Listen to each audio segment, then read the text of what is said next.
U.S. president accused the WHO of not adequately helping prevent the threat of the deadly coronavirus. Trump, at a White House news conference today, said the WHO had failed in its basic duty and it must be held accountable. He said the group had promoted China's about the virus that likely led to a wider outbreak of the virus than otherwise would have occurred. And he added, "We have deep concerns over whether America's generosity has been put to the best use possible." Trump told reporters during his daily briefing, "I am directing my administration to halt funding while a review is conducted to assess the World Health Organization's role in severely mismanaging and covering up the spread of the coronavirus." The president added, "Had the WHO done its job to get medical experts into China to objectively assess the situation on the ground and to call out China's lack of transparency, the outbreak could have been contained at its source with very little death. This would have saved thousands of lives and avoided worldwide economic damage."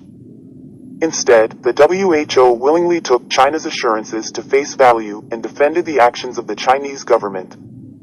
President at Real Donald Trump is halting funding of the World Health Organization while a review is conducted to assess whose role in mismanaging the coronavirus outbreak.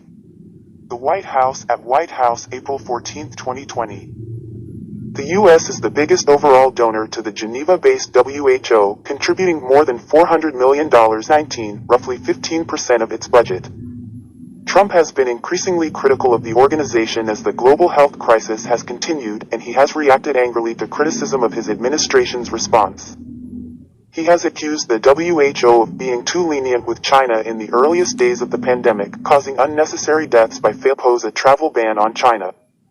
The decision drew immediate criticism, as American Medical Association President Dr. Patrice Harris called it a dangerous step in the wrong direction that will not make defeating COVID-19 easier, and urged Trump to reconsider. The U.S. death toll from COVID-19 has topped at least 25,700 out of more than 600,000 known U.S. infections. Millions of Americans have also lost their jobs. And the U.S. economy has been crippled as people have stayed home and businesses were ordered to close, casting a shadow over Trump's hopes of being re-elected in November. Meanwhile, a spokesman for UN Secretary General Antonio Guterres did not immediately respond to a request for comment on Trump's announcement. The WHO has been appealing for more than $1 billion to fund operations against the pandemic, as it says it needs more resources than ever as it leads the global response against the disease. Trump said Washington would discuss with global health partners what it will do with the millions of dollars that would normally go to the WHO, and said the United States would continue to engage with the organization. Trump has long questioned the value of the United Nations and blasted the importance of multilateralism as he focuses on an America First agenda. Since Trump took office in 2016, he has quit the UN Human Rights Council, the UN Cultural Agency UNESCO, a global accord to tackle climate change, and the Iran nuclear deal, and opposed a UN migration pact. Trending. The Trump administration cut funding in 2017 for the UN.